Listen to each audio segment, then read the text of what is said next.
just the fact that we now have the body cams. The body cam are the game changer. Yeah. We've been hearing complaints about police from the African-American community for a long time, and now we're watching it. Yeah, a lot of people are asking, would this officer even be prosecuted or charged if it wasn't for this video camera?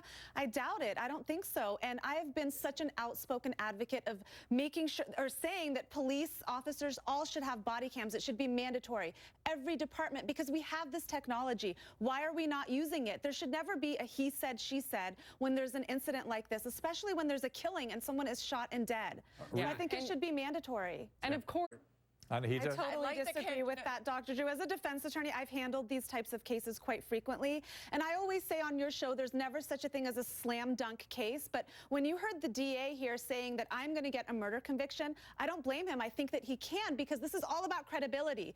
The officer is going to say, I acted in self-defense. But when you have this objective video evidence, you can't dispute it. And it's totally contradicting the statement that the officer gave. His credibility is shot. Omarosa. and immediately. I just remembered this when this. Yes. did, yeah. I will not have you be my defense attorney. What do you mean, what? Wait a minute.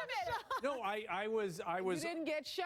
No. That's my point. That's my point. I didn't even think about getting shot or didn't. Why did you do it? Yeah. Don't you just suffer the details. I'll tell you. Everybody, first of all, this is the There's two lapel cams. I think that's what makes it that much more egregious in terms of reasonable doubt not being a possibility in this case, because he lied. He lied. He's inconsistent. The video shows that it's totally inconsistent with his statement. And then now you have apparently other officers on the scene who corroborated his misstatements. Well, and you said listen, I am no fan of what this guy did or anything, but you say you've done it, Dr. No, well, yeah, because I've been a perpetrator, yes. but I'll tell you this. He's driving while white, though, not driving while black. I know. Big difference. No, and that's one of the reasons I bring it up. Well, and the police woman was a African-American woman that I pulled away from, and I'll tell you the story in a second.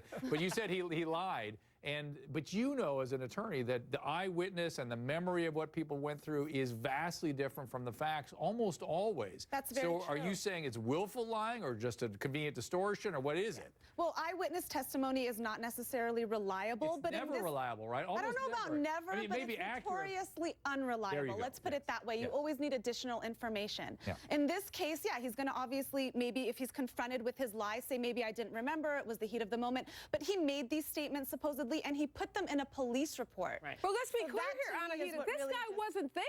Conviction, and you would easily get a murder acquittal dissecting this video. I'm not quite sure about that in this particular case, and I don't think we have. Hold on. I don't think that we necessarily have to pretend that this victim was an angel. He didn't follow instructions. That's true. He did sort of argue with the officer. That's true, but that does not justify what the officer did. We would not be having this conversation. I don't agree with that. So what happened to me, Anahita, when you defend me? I was driving across the Rose Parade route. I was in the middle of the street.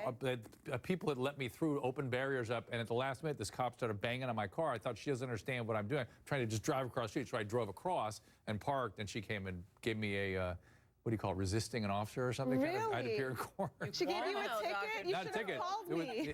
It was 20, 30 years ago. So I wasn't born yet. Turned out, okay, I got a long story to tell you. All right, we're switching. I know, Omarosa. Would you, Omarosa, punch her for me? What is your close? Hug me, don't punch me. Pipe down, insolent woman. Next up, support for Donald Trump appears.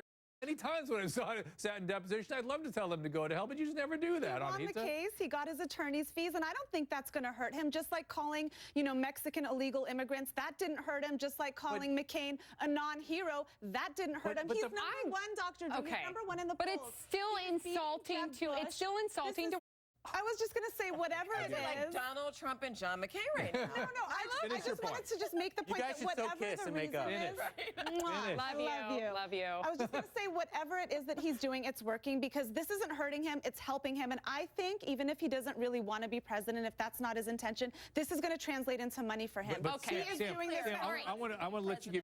Hey, girl. I was just saying it's resonating with people. I agree with you. I think people are sick of politics as usual. They're sick of the PC police. You don't even see the conservatives that have this much balls, if I can say that. So it's refreshing to people. No. Even if you don't agree with him, even the people that don't necessarily agree with the statements that he's making, they still support him, and they like the fact that he's telling it like it is.